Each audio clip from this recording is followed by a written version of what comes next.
ہاں شک، میرا سوال یہ ہے کہ جی ایک آدمی ہے، وہ جی گاڑی ڈرائیور ہے ٹرک کا، اور وہ ٹھیک ہے. رمضان کے مہینے میں بھی ڈرائیورنگ کے لیے جاتا ہے.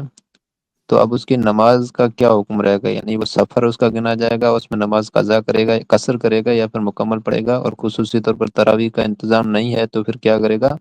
اور وطر کی نماز کا بھی اس میں کیا حکم ہے؟ اس کا کام یہ ہے کہ وہ ڈیلی سے ڈرائیونگ کرتا ہے.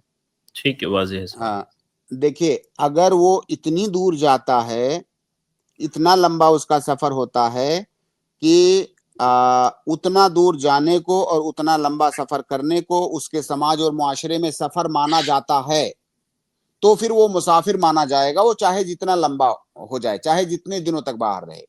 اگر وہاں پہ اتنی دور جانے کو سفر کہا جاتا ہو تو پھر وہ مسافر ہوگا. اور مسافر کے لیے جو بھی احکام ہیں، جتنی بھی سہولیات ہیں، ان سب سے وہ استفادہ کرے گا. جیسے نمازوں کو قصر کرنا، یا جو ہے روزہ افطار کرنا اور بعد میں قضا کرنا، جو بھی احکام ہیں مسافر کے، وہ تمام احکام اس کے اوپر لاگو ہوں گے. تراویح کی نماز کا جو مسئلہ ہے، تراویح کی نماز تو سنت اور مستحب ہے. اگر اسے کہیں پر موقع ملتا ہے تو اسے ضرور پڑھنا چاہیے، اسے چھوڑنا نہیں چاہیے. میں یہ واجبی طور سے نہیں کہہ رہا ہوں، میں سنت اور استحباب کے ناحیے سے کہہ رہا ہوں کہ رمضان میں یہ موقع آتا ہے، انسان کو کوشش کرنی چاہیے کہ وہ موقع نہ چھوڑے. لیکن بہرحال اگر وہ نہیں پڑھتا ہے تو گنہگار نہیں ہے تراویح کی نماز چھوڑنے سے. اور فرض نمازیں جو ہیں وہ فرض نمازیں پڑھے گا. اور وطر کی نماز کا مسئلہ ہے کہ اللہ کے نبی صلی اللہ علیہ وسلم سفر میں بھی وطر کی نماز نہیں چھوڑتے تھے. حالانکہ وطر کی نماز بھی سنت مؤکدہ ہے، لیکن اس کی بہت زیادہ تاکید آئی ہے. سفر میں بھی اللہ کے نبی صلی اللہ علیہ وسلم وطر کی نماز کبھی نہیں چھوڑتے تھے. اور اسی طرح سے فجر کی جو 2 رکعت سنتیں ہیں اسے بھی سفر میں پڑھتے تھے. اور باقی جو سنن رواتب ہیں سفر کی حالت میں، ان کو نہ پڑھنا یہ سنت ہے.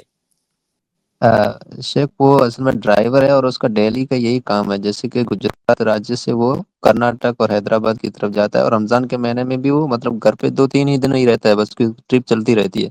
تو اس صورت میں بھی یہی حکم لاگو ہوگا نا رمضان میں اور غیر رمضان میں روزے کے؟ اگر 6 مہینہ اس کا سفر ہو جائے تو 6 مہینے تک وہ مسافر مانا جائے گا. اس مسئلے کو شیخ باقاعدہ فقہا نے ذکر کیا جی ہے، کیونکہ پرانے زمانے میں بھی لوگ سمندروں میں سفر کرتے تھے مہینوں تک، تو وہ مسئلہ بھی ان کے جی سامنے تھا.